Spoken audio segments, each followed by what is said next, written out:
2014 എന്നെ സംബന്ധിച്ച് നഷ്ടങ്ങളുടെ ഒരു വലിയ കാലമാണ്. ഈ കഴിഞ്ഞ 4 മാസങ്ങളും വലിയ വേദന പിടിച്ച വേർപാടുകളുടെ കാലമായിരുന്നു.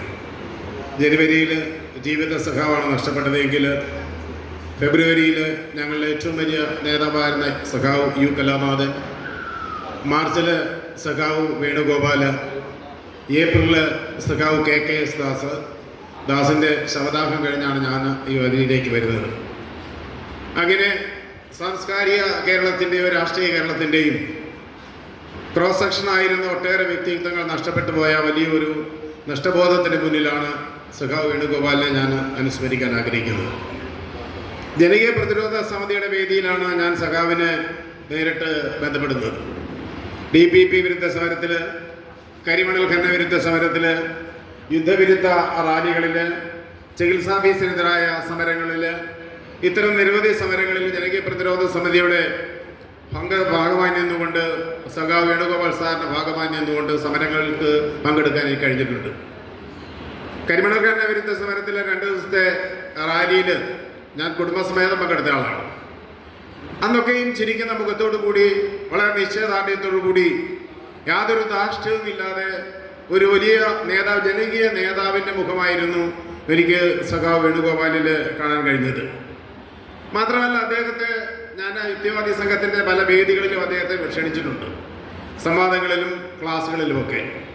മാർക്സിസത്തെ ഇത്ര അനായാസമായി, വളരെ ലളിതമായി വിശദീകരിക്കാൻ വളരെ അപൂർവം പേർക്ക് മാത്രമേ ഞാൻ ധാരാളം പേരുടെ പ്രസംഗങ്ങൾ കേട്ടിട്ടുണ്ടെങ്കിലും കഠിന പദങ്ങൾ ഉപയോഗിച്ചുകൊണ്ട് വളരെ ഗഹനമായ രീതിയിലാണ് പലരും മാർക്സിസത്തെയും വൈരുദ്ധ്യാത്മബോധിവാദത്തെയും ഒക്കെ അവതരിപ്പിക്കുന്നതെങ്കിൽ വേണുഗോപാൽ സാറിൻ്റെ 2-3 ക്ലാസ്സുകൾ ഞാൻ കേട്ടപ്പോൾ ഇത്ര ലളിതമായിട്ട് എങ്ങനെയാണ് ഈ കാര്യങ്ങൾ ആളുകളെ പറഞ്ഞ് ബോധ്യപ്പെടുത്താൻ കഴിയുക അത്ഭുതപ്പെട്ടു പോയിട്ടുണ്ട്. കാരണം ലളിതമായ ഉദാഹരണങ്ങളിലൂടെ വൈരുദ്ധ്യാത്മക ബൗദ്ധികവാദത്തെ അദ്ദേഹം വിശദീകരിക്കുന്നതും സംവാദങ്ങളിൽ പലപ്പോഴും തൻ്റെ വാദമുഖങ്ങൾ അവതരിപ്പിക്കുന്നതിൽ വല്ല കൃത്യമായ ഉദാഹരണങ്ങൾ പറഞ്ഞുകൊണ്ട് അദ്ദേഹം സമ്മതിക്കുകയും ചെയ്യുന്നത് എന്നെ അത്ഭുതപ്പെടുത്തിയിട്ടുണ്ട്. മറ്റൊന്ന്, അദ്ദേഹത്തിൻ്റെ വ്യക്തിത്വത്തെ അംഗീകരിക്കലാണ്. ഞാൻ പൊങ്ങച്ചം പറയുകയല്ല, EMSുമായും C അച്യുതമേനോനുമായും പിണറായി വിജയനുമായും ബിനോയ് വിശ്വം തുടങ്ങിയിട്ടുള്ള ഒട്ടേറെ രാഷ്ട്രീയ നേതാക്കന്മാരുമായി നേരിട്ട് സംസാരിച്ചിട്ടുള്ള ഒരാളാണ് ഞാൻ. പല പരിപാടികളും അല്ലെങ്കിൽ അഭിമുഖങ്ങളുമായി ബന്ധപ്പെട്ടുകൊണ്ട് സംസാരിച്ചിട്ടുണ്ട്.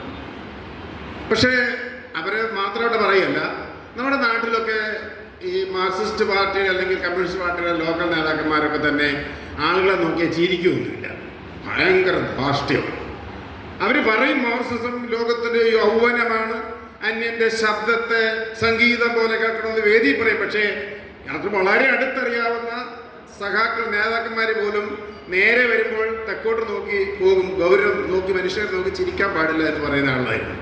പക്ഷേ വേണു സഖാവിനെയും ജയ്സൺ സഖാവിനെയും വിൻ സഖാവിനെയും പരിചയപ്പെട്ട് കഴിയുമ്പോൾ കമ്മ്യൂണിസ്റ്റുകാരൊക്കെ ചിരിക്കുന്നവരെ അല്ലേ എനിക്ക് പലപ്പോഴും തോന്നിയിട്ടുണ്ട്.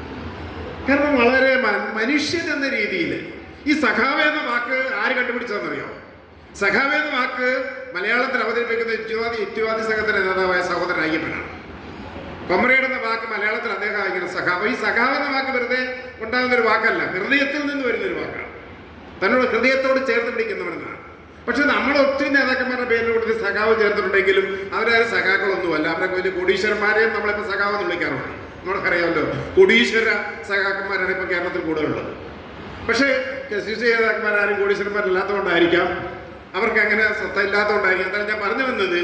ഈ വേണുഗോപാൽ സഖാവൊക്കെ സംസാരിക്കുന്നത് കേട്ട് കഴിഞ്ഞാൽ വളരെ ലളിതമായി ചിരിച്ചുകൊണ്ടല്ലാതെ ഞാൻ അദ്ദേഹത്തെ കണ്ടിട്ടില്ല. അദ്ദേഹം ശോഭിക്കും. ഞാൻ ഒത്തിരി വേദികളിൽ അദ്ദേഹവുമായി ഞാൻ പറഞ്ഞില്ല, മുൻപ് നടന്ന സമരങ്ങളിൽ, DPP ഒത്തിരിയേറെ സമരങ്ങളിൽ ഒക്കെ അദ്ദേഹം സംസാരിക്കുന്നുണ്ട്. പക്ഷേ സംസാരിക്കുമ്പോഴും അടുത്തിട വീഴുമ്പോഴും ചിരിച്ചുകൊണ്ടല്ലാതെ ഒരിക്കലും അദ്ദേഹത്തെ നമ്മൾ കണ്ടിട്ടില്ല. അത്രമാത്രം ഹൃദയാലുവായ സഖാവ് എന്ന വാക്ക് യഥാർത്ഥത്തിൽ അത് ഉൾക്കൊണ്ടിട്ടുള്ള അപൂർവം ആളുകൾ ഒരാളാണ് വേണുഗോപാൽ സഖാവ് എന്ന് എനിക്ക് തോന്നുന്നു. ഇവിടെ നാടകത്തിൻ്റെ കാര്യം NK ബിജു പറഞ്ഞ അന്ന് ആ നാടകം അവതരിപ്പിക്കുമ്പോൾ എന്നെ വിളിച്ചാണ്. ആ നാടകം ഞാൻ കണ്ടതാണ്. ആ നാടകത്തെക്കുറിച്ച് യുക്തിരേഖയിൽ ഒരു കവർ സ്റ്റോറി എഴുതിയാണ് ഞാൻ. അപ്പം ഞാൻ പറഞ്ഞതെന്ന് വെച്ചാൽ ജീവിതത്തിൻ്റെ വിവിധ മണ്ഡലങ്ങളിൽ, കാരണം ജീവിതത്തിൽ സ്വന്തമായി ഒന്നും ഉണ്ടാക്കണ്ട എന്നതുകൊണ്ട് തന്നെ ജീവിതത്തിൻ്റെ വിവിധ മണ്ഡലങ്ങളിൽ എവിടെയൊക്കെ ഇടപെടാമോ അവിടെയൊക്കെ മനുഷ്യത്വത്തിൻ്റെ, മാനവികതയുടെ, കമ്മ്യൂണിസം എന്ന് പറയുന്നത്, മാർക്സിസം എന്ന് പറയുന്നത് മാനവികത മറ്റൊരു പര്യായമാണെങ്കിൽ ആ പര്യായത്തിന് പ്രതീകമായിരുന്നു സഖാവ് വേണുഗോപാൽ എന്ന് അത്യന്തം അഭിമാനത്തോടെ പറയാൻ കഴിയും. അദ്ദേഹത്തിൻ്റെ വേർപാട് നിങ്ങൾക്ക് മാത്രമല്ല ഞങ്ങളെപ്പോലുള്ള സാംസ്കാരിക പ്രവർത്തകർക്കും അല്ലെങ്കിൽ അതുപോലെ ചിന്തിക്കുന്ന മാനവീയത വക്താക്കളും വലിയൊരു നഷ്ടമാണ്.